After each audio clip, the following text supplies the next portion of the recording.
We're going to start here in the front row with Tim May. Hey, Ryan, did y'all get what you wanted out of this game? I know you got to watch video and all that kind of stuff. It kind of went the way everybody expected it to. Yeah, we wanted to, like we talked about, be more explosive. You saw us play with tempo. That was good. The issues are always going to be there. It's just a matter of identifying what they are. There's no secret this was not a matchup game, and I got a lot of respect for Coach, and I thought, their team played hard in this game.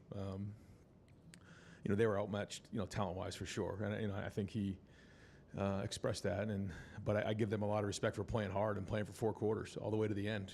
And so a lot of credit to how hard they played. But I thought early in the game it was good to get the ball pushed down the field. I thought Julian really had some accurate throws. The ball came out on time. The spacing and timing was good. The protection was good.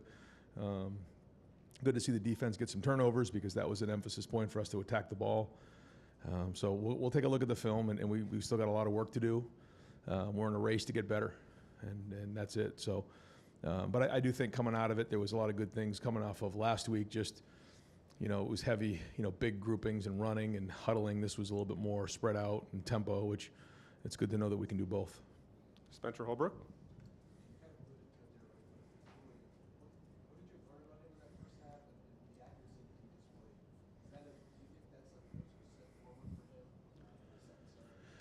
I mean, it is what it is when you watch the plays. There were some plays where I felt like we had guys, pretty open, and there was other throws that, it was pretty contested throws that I thought he put it on the money. He's one play certainly he wants to have back, but we were, as you could tell, we were pushing the envelope a little bit to see how he would respond and throw those because this is all for the first time for him, and no time for really learning on the job. We got to go. So we pushed the envelope, throwing the ball early and playing faster.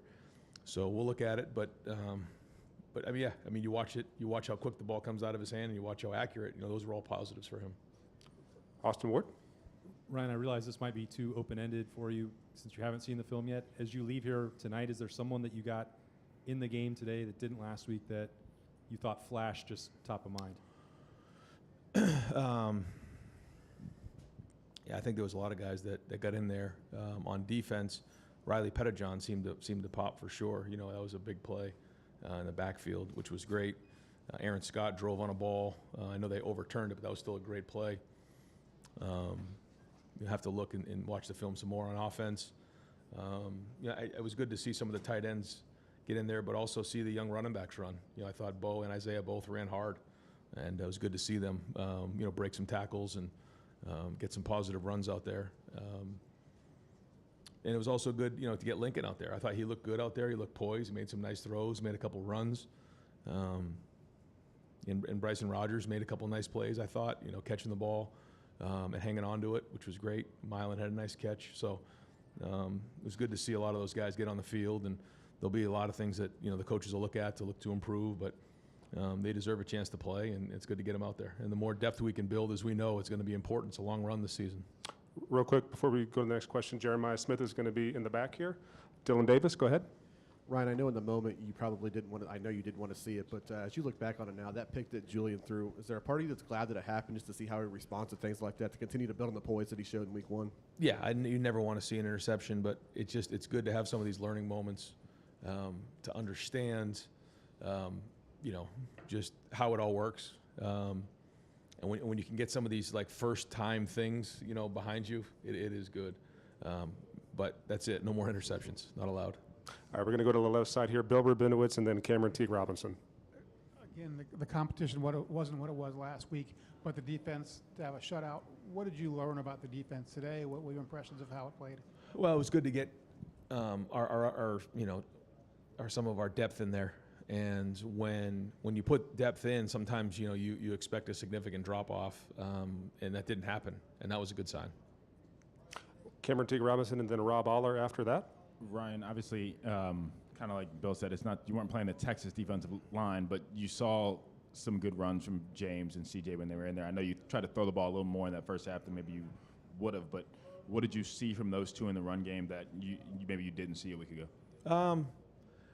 I have to look at the film to see. I thought that everyone was running hard, but what we want to see is guys breaking tackles and then creating explosive runs. And I think There were some in there. I think there's some other ones that maybe we can look at to say, okay, how can we do this a little bit better? How can we, break some of these tackles as we're getting to the second level? But when you're a running back, you're not tackled a whole bunch in preseason. So, CJ's probably the most experienced out of the group. Well, he is. And then James, hasn't run a ton in a game, and Bo and Isaiah certainly haven't in college games. So it's going to be great to get on this film and use this as a learning experience. Go to Rob Aller and then Patrick Murphy. Yeah, Ryan, you said this is a mismatch. You're right about that. Do you tend in games like this to nitpick maybe even a little more as a coaching staff, because just not so much to keep them from getting big-headed, but just to get after them a little bit? Well, the issues are always there, and it's not about the result. So if we're looking at the scoreboard, we're looking at the wrong thing. I mean, this is about, like, if we have a discipline issue, or if we have a lack of execution, or we have an assignment issue, or a ball security issue, or a lack of execution, that could, in a matchup game, it comes down to one play. And so if we're going to look at the scoreboard after a game like this, then we're setting ourselves up for failure. That's really bad. I don't think that's the way our guys are. I think they know. And so, when you're not in a matchup game, you're going to get graded very critically, because when you are in matchup games, one play could cost you. Now, the good thing is we played in a game like that already. So it's not like we haven't done that, where in past, you get to about midway through the season, you haven't played a game like that. I think our guys understand that, especially the guys who have been around. I mean, you think about how we ended last year and how we started this year. I mean, these guys know. But all that being said, when you come out of games like this, you can't get a false sense of security, because the issues are always there. And it's our job to identify them and get them fixed. Go to Patrick Murphy and then Joey Kaufman. Ryan, I think coming off of last week, there was a possibility that you guys could be overconfident, come out a little flat maybe. You come out, go right down the field. I know you said overmatched opponent, but how good is it to see the guys take this, like you talked about, and put it on the field? Yeah, I was looking to see if we had a letdown in practice. I think Tuesday there was a general exhale I was a little concerned about, but I think it was more the physicality of the game than it was guys feeling like we've arrived. I think they know that this is a long, long season. I think our guys look at last year and know that this is, it's a long road all the way to December and January. So we're nowhere where we need to be. I thought Wednesday we came back in an excellent practice. There was good Christmas to it. There was energy to it. And then I thought, our 48 hours leading up to the game was pretty businesslike. So that was a good sign. But like you said, you got to go put it on the field. And regardless of your opponent, you can see good execution. Whether it's, penalties or assignments, spacing, timing. I mean, there's a Christmas to anybody you play. I thought it looked right on the field. We'll have to watch the film and confirm that, though. Go Joey Kaufman and then to Jeff Gilbert. You talked a little about putting more things on Julian's plate as the season goes along. What sort of things tonight do you feel like you were able to make, or did you feel like you did that today? And what sort of things was it handled maybe this week that you didn't last week?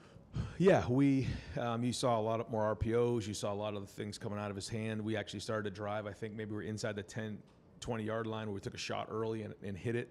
Down in the red zone, we were throwing it. We were really forcing the issue down there. And the more we're putting in his hands to manage the game, and I thought he did a nice job. There was one time where they did a nice job on defense of running to a coverage that there was nothing there, and he scrambled and made like 3 yards, 2nd and 7. That's good. That's good football. Didn't throw it into a crowd. I thought the first throw he made for the touchdown to Will was a really good throw. We talk all the time, if the defender's back's turned, he's wide open, and he 1-inched it right over the top of him, and Will made a great catch. But again, the timing, the spacing, all of that was crisp, and so we can build off of that. All right, 2 more questions. We'll go to Jeff Gilbert, and then final question to Tony Girdman. Yeah, Ryan, the tight end room has got to be pretty happy. They're getting a lot of balls coming their way. The production of them and just how that opens up everything more for you. What are you seeing there, and how important do you like this? It can be a weapon for us moving forward. It gives us a lot more flexibility, not only in the run game, but also in the passing game, spreading you out, play action, in multiple groupings, which we haven't done as much in the past. We've been mostly 11. We've added 12 here, but now you're seeing us do a little 13, and I think we did 21 today, and so we have probably more flexibility than we've had in the past with these groupings, and they're all athletic and they all can do multiple things. So that gives us, again, more flexibility. So as we start to build what this team looks like on offense, the tight ends are going to be a big part of it, as you can see. All right, and last question to Tony Girdman. You mentioned Riley Pettyjohn. When a guy is playing just a little bit and making plays in a game like this, what can that do in terms of building the confidence or confidence in the coaches and putting him in bigger games? Yeah, you want to see how guys respond. Typically, you fall back to the level of your training. We talk about that all the time, but we've seen Riley in practice do some really good things, but you want to put him in a game to see how he responds. And when you see him make plays like that, in his first time on the field, it's a great sign for a young player. All right, Coach, thank you. Appreciate it.